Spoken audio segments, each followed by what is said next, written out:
భారత మాజీ ప్రధాని అటల్ బిహారీ వాజ్పేయి జయంతి సందర్భంగా నల్లకుంటలోని ఫీవర్ ఆసుపత్రిలో రోగులకు కేంద్ర మంత్రి కిషన్ రెడ్డి పండ్లు పంపిణీ చేశారు. వాజ్పేయి అందించిన సుపరిపాలనను మోదీ ప్రభుత్వం కొనసాగిస్తుందని చెప్పారు. బీజేపీ కార్యకర్తలకు వాజ్పేయి జీవితం ఒక దిక్సూచి లాంటిదని చెప్పారు.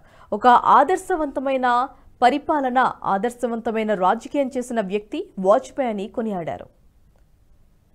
కట్టినటువంటి వాల్మీకి అంబేద్కర్ ఆవాస్ యోజన ఇల్లే తప్ప మళ్ళీ మరొక ఇల్లు గతంలో ఉన్నటువంటి యూపీఏ ప్రభుత్వంలో కానీ, ఇటీవల మరి పోయినటువంటి టీఆర్ఎస్ ప్రభుత్వంలో కానీ, తెలంగాణలో కానీ, హైదరాబాద్లో కానీ వాల్మీకి అంబేద్కర్ ఆవాస్ యోజన తర్వాత మరొకరి ఇల్లు కూడా నిర్మాణం కూడా ఇక్కడ ప్రారంభం కాలేదు.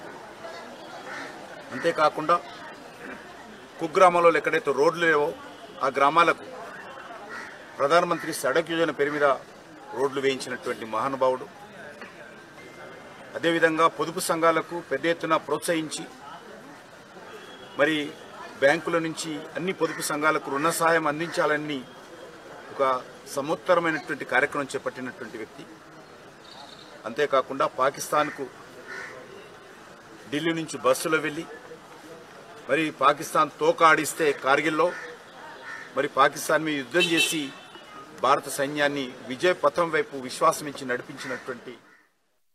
ఈ వీడియో మీకు నచ్చినట్టయితే లైక్ చేయండి, 10 మందికి షేర్ చేయండి. అలాగే కామెంట్ల రూపంలో మీ అభిప్రాయాలను మాతో పంచుకోండి. Nationalist hub group of channels ను సబ్స్క్రైబ్ చేసుకుని తెలుగునాట జాతీయవాద జర్నలిజాన్ని ప్రోత్సహించండి. ఈ వీడియో కింద ఉన్న బెల్ ఐకాన్ పై క్లిక్ చేయడం మర్చిపోవద్దు.